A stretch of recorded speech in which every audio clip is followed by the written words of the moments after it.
बिस्मिल्लाहिर्रहमानिर्रहीम। अस्सलाम वालेकुम। कैसे हैं सब दोस्त? उम्मीद करता हूँ सब दोस्त खैरियत से होंगे। तो चलिए बिना वक़्त ज़ाया किए अल्लाह ताला के बाबरकत नाम से शुरू करते हैं आज का टॉपिक।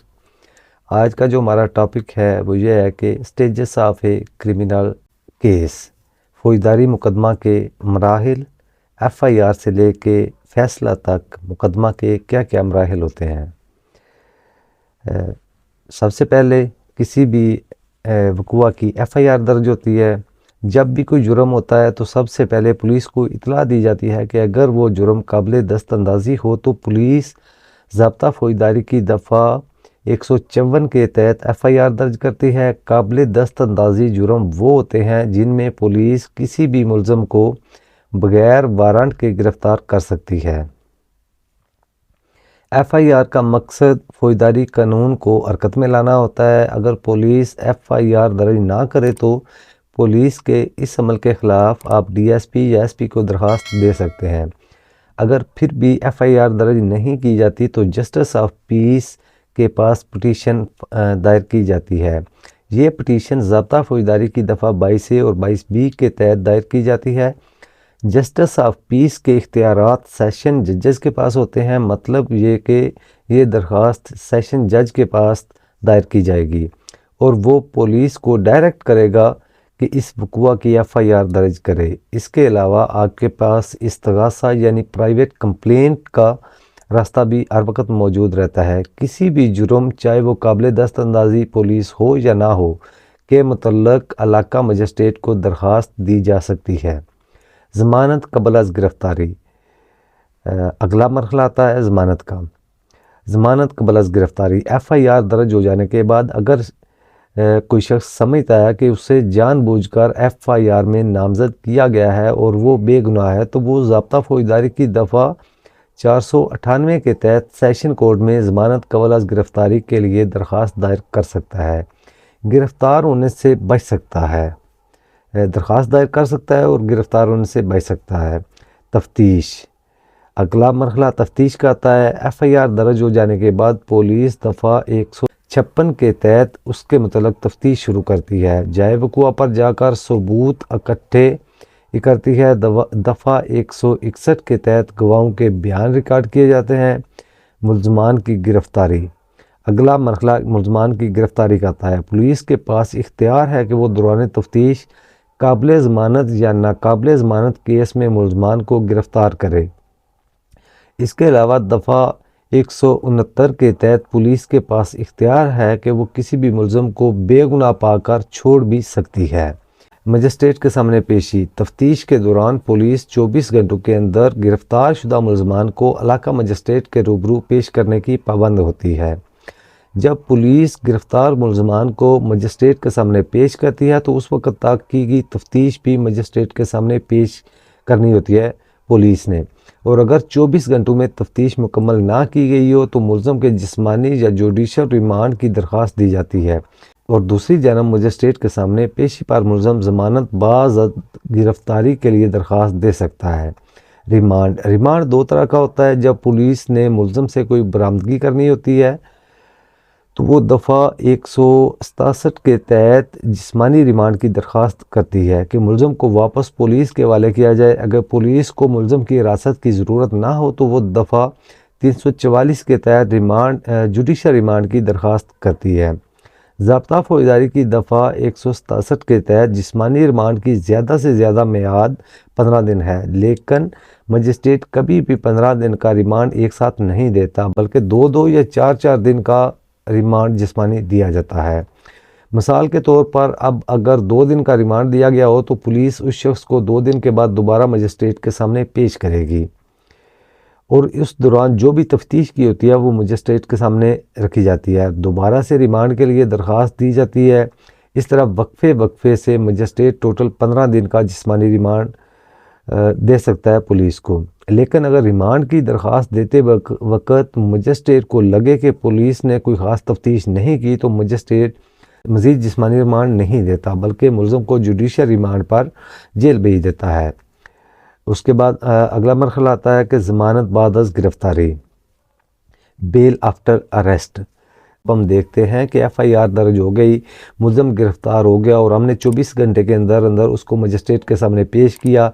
मुलज़म अब बाद अज़ गिरफ्तारी ज़मानत के लिए दरख्वास्त दायर कर सकता है और अगर आयद करदा जुर्म काबिल ज़मानत हो तो ज़मानत मुलज़म का हक़ होती है। नाकाबिल ज़मानत जुर्म में अगर मुलज़म बेगुनाह हो और उसके ख़िलाफ़ कोई ठोस सबूत मौजूद ना हो और मज़ीद तफ्तीश की ज़रूरत हो तो भी मुलज़म को ज़मानत मिल सकती है। चालान, पुलिस रिपोर्ट। अब अगला मरहला चालान जमा करवाने का होता है। ज़ाब्ता फ़ौजदारी की दफ़ा 173 के तहत FIR दर्ज होने के बाद 14 दिन के अंदर अंदर मजिस्ट्रेट के पास चालान जमा करवाना होता है पुलिस ने। अगर 14 दिनों में पुलिस ने चालान जमा नहीं कराया तो 3 दिन के अंदर अंदर अबूरी चालान जमा कराएगी पुलिस। मतलब कि पुलिस के पास चालान जमा करवाने के लिए टोटल 17 दिन का, 14 दिन का और प्लस 3 दिन का, टोटल 17 दिन का वक़्त होता है। इस दौरानिया में पुलिस ने हर हाल में मुकम्मल या नामुकम्मल चालान जमा कराना होता है। नामुकम्मल चालान उस सूरत में जमा होता है जब फोरेंसिक रिपोर्ट तैयार नहीं होती और उसके आने में भी वक़्त होता है, ताकि जितने भी सबूत इकट्ठे हुए हैं, जितनी भी तफ्तीश हुई है, उसकी बुनियाद पर अदालत ट्रायल चला सके। लेकिन अदालत का इख्तियार है कि वो मुकम्मल चालान के बाद भी ट्रायल शुरू कर सकती है। चालान के कालम, चालान के 7 कालम होते हैं। पुलिस ने जितनी भी कार्रवाई की होती है वो उस सब को चालान के फार्म पर लिखती है। पहले कालम में नाम व पता मुस्तगीस दर्ज होता है। दूसरा कालम जो है वो इश्तिहारी मुलज़मान का होता है। तीसरे कालम में ज़ेर हिरासत मुलज़मान के कवाइफ दर्ज होते हैं। चौथा कालम उन मुलज़मान के मुतल्लक होता है जो ज़मानत पर रिहा होते हैं। पाँचवें कालम में माल मुकदमा की तफसील दर्ज होती है। मसलन मुलज़मान से कोई हथियार या मनशियात बरामद हुई हो तो उसका जिक्र होता है। छठे कालम में इस्तगासा के गवाहान की तफसील दर्ज होती है। सातवें कालम में पूरी तफ्तीश का खुलासा लिखा होता है। चालान के साथ मुख्तलिफ डॉक्यूमेंट्स भी लफ होते हैं जिनमें FIR की कापी, मेडिकल रिपोर्ट, फ़र्द मकबूजगी और नक्शा मौका शामिल होता है। उसके अलावा मुस्तगीस और गवाहान के बयानात जो कि पुलिस ने 161 के तहत रिकॉर्ड किए होते हैं वो भी शामिल होते हैं। मजिस्ट्रेट के पास चालान जमा होने के बाद अगर मजिस्ट्रेट को लगे कि वो ज़ाब्ता फ़ौजदारी की दफ़ा 190 के मुताबिक इस केस के ट्रायल का इख्तियार रखता है तो ट्रायल शुरू करता है और अगर उससे लगे कि इस केस में ट्रायल शुरू करने का इख्तियार सेशन कोर्ट के पास है तो वो उस केस को सेशन जज के पास भेज देता है। ज़ाब्ता फ़ौजदारी में दोनों अदालतों के ट्रायल की अलग अलग वज़ाहत की गई है, लेकिन यहाँ हम ट्रायल को आम नुक्ता नज़र से देखेंगे। मुलज़म को दस्तावेज़ात की फ़राहमी। अगर तो मुलज़मान ज़मानत पर रिहा हैं तो पुलिस के ज़रिए उन्हें बुलाया जाएगा। अगर तो वो जेल में हैं तो बज़रिया जेल सुपरडेंट उन्हें बुलाया जाएगा। जब मुलज़मान हाज़िर हो जाते हैं तो चालान, गवाहों के बयान और जो भी मुतल्लका डॉक्यूमेंट चालान के साथ लफ होता है उन सब की कापियाँ बग़ैर मुआवजा के उन्हें फ़राहम की जाती हैं। ये डॉक्यूमेंट्स फ़र्द जुर्म आयद होने से कम अज़ कम 7 दिन पहले देना लाज़म होता है ताकि मुलज़म को पता चल सके कि उसके खिलाफ क्या केस है और क्या क्या सबूत इकट्ठे हो चुके हैं। ट्रायल का आगाज़। अब ट्रायल का मरहला आता है। ट्रायल का आगाज़ मुलज़म पर फ़र्द जुर्म आयद करने से होता है। अदालत मुलज़म को बताती है कि तुम्हारे ऊपर ये इल्ज़ाम है। इससे पूछा जाता है कि आया वो इकबाल जुर्म करता है या जवाबदेही करेगा। ट्रायल के दौरान अगर तो मुलज़म इकबाल जुर्म कर ले तो अदालत के पास इख्तियार है कि वो उसको सज़ा सुना दें, लेकिन अगर अदालत को लगे कि वो झूठा इतराफ़ी बयान दे रहा है तो अदालत उसके बयान को रद्द भी कर सकती है और मुलज़म इतराफ़ी बयान नहीं देता तो फिर बाकायदा ट्रायल का आगाज़ होता है। उसके बाद प्रोसिक्यूशन के गवाहों के बयान रिकॉर्ड होते हैं और मुलज़म का वकील उन पर जिरया करता है। प्रोसिक्यूशन के पास 2 तरह के गवाह होते हैं। एक तो प्राइवेट गवाह होते हैं जो कि मुस्तगीस के गवाह होते हैं, मसलन चश्मेदीद गवाह।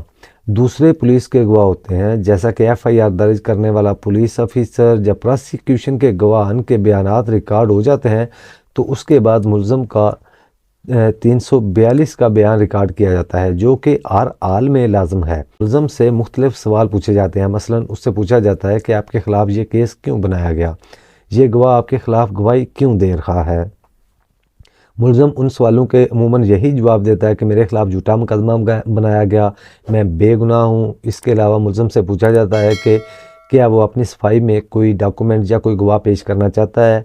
उन सवालों में एक सवाल ये भी होता है कि क्या वो अपने हक़ में गवाही देना चाहता है। अगर वो कहे कि मैं अपना गवाह बनता हूँ तो 340 के तहत वो हलफ उठाकर अपने आप को ही बतौर गवाह पेश करता है और बयान देता है और प्रोसिक्यूशन उस पर जरिया करती है। लेकिन आम तौर पर मुल्ज़मान जो होते हैं 340 के तहत अपना एक गवाह नहीं बनते और ना ही अपने हक में गवाही पेश करते हैं, क्योंकि अगर वो अपना एक गवाह खुद बनने या अपने हक में कोई और गवाह पेश करे तो मुखालिफ वकील को उस पर और उसके गवाह पर जरिया का हक होगा और इस तरह और उस जरा में मुलज़म फंस जाते हैं। बहस अब अगला मरहला आर्गूमेंट का आता है। दोनों तरफ से दोनों पार्टीज़ के वकील बहस करते हैं और आखिर में फ़ैसला। अदालत केस के मतलब फ़ैसला सुनाती है। फ़ैसला के लिए ज़रूरी है कि जज पहले इसे लिखे और फिर इस फ़ैसले को अदालत में सुनाए। फ़ैसला में मुजरम को बरी कर दिया जाता है या सज़ा सुनाई जाती है। अगर तो फ़ैसला उसकी सज़ा का है तो मुल्ज़म को अपील दायर करने के लिए उस फ़ैसला की एक नकल बिला उजरत दी जाती है। टॉपिक एंड हो गया। वीडियो पसंद आई है तो वीडियो को लाइक और शेयर कर दीजिए। अगर आपका कोई सवाल है तो कमेंट सेक्शन में अपना सवाल पूछ सकते हैं। जो लोग चैनल पे पहली बार आए हैं वो चैनल को सब्सक्राइब कर दीजिए और बेल आइकन को प्रेस कर दीजिए। दुआओं में याद रखिएगा। अल्लाह आपका अमीर नासर हो। अस्सलामु अलैकुम।